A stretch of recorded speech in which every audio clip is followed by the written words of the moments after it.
It's important to have a box of tools for whatever job you're trying to accomplish or whatever problem you're trying to fix.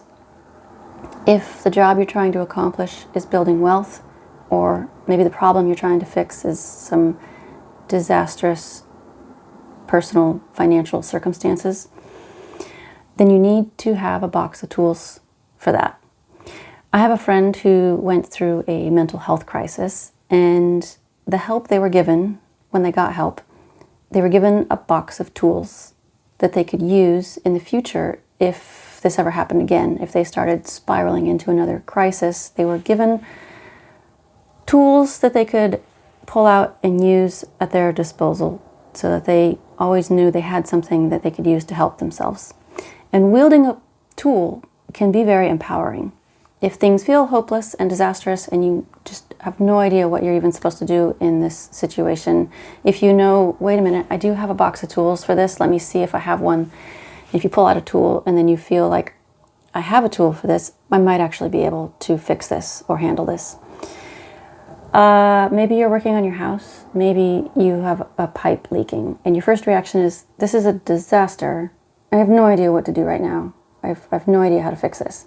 And then you remember, wait a minute, I do have a box of tools. You go look in your toolbox, you pull out a tool, and then you start to feel like, I do have a tool that might actually work. I might actually be able to handle this and take care of this situation.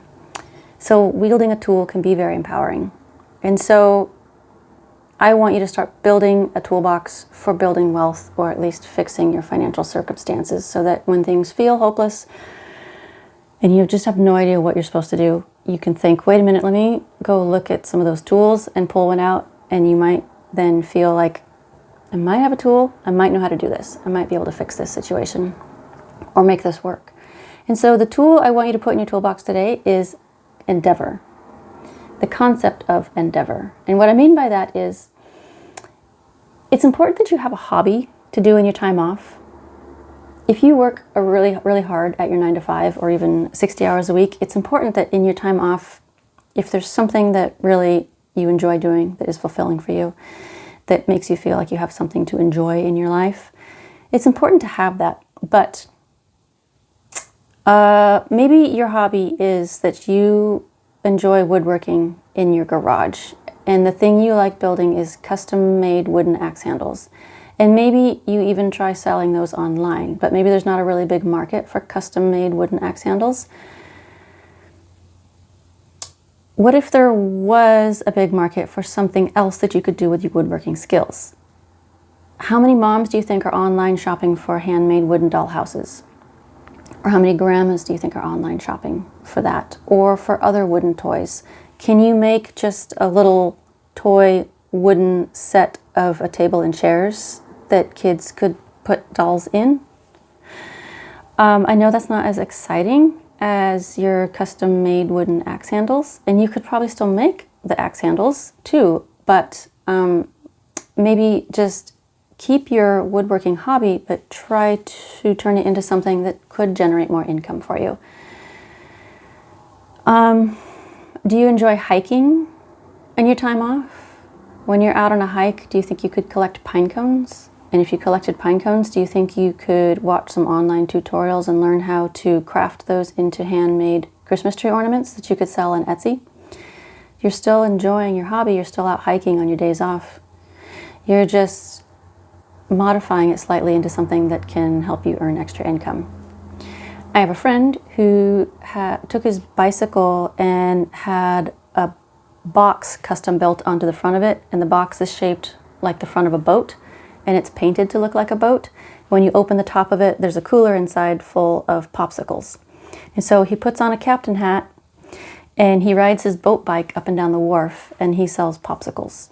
And he's outside riding his bike, getting exercise, getting a tan, hanging out on the waterfront, enjoying his time on his days off, but he's selling popsicles. And that is endeavor. Can you house sit and dog sit? Can you advertise on your local community Facebook page and say, I am a clean, smoke-free, drug-free, responsible, trustworthy individual, and if you want to get out of town for the weekend, I'll come stay at your house and take care of your pets. I'll walk your dog, I'll feed your dog, I'll cuddle with your dog, I'll water your flower beds, and I'll feed your goldfish. And here's the fee that I'll charge for that. And maybe print up a flyer that you can pass out to people so they know how to reach you when they need you. And if that's not something you want to do with total strangers, you don't want to go into a total stranger's home, then maybe just advertise that to members of your church or your coworkers and your boss and your boss's boss. And maybe when you are away at someone's home for the weekend, away from all the chaos and stress and chores in your own house, and you have some quiet time for a couple of days, maybe you can use that quiet time to work on yourself. Maybe you could study and read while the dog is taking a nap in your lap. Maybe you can be studying and reading and working on some certification to advance in your career, or some new credential for your job or for a better job. Maybe you're just taking online classes, collecting more college credits. Maybe it's time away that you could work on yourself. And I know that there are people who earn enough at their day job that they don't have to do things like this. And I get that that feels unfair. But life isn't fair. Go build wealth anyways.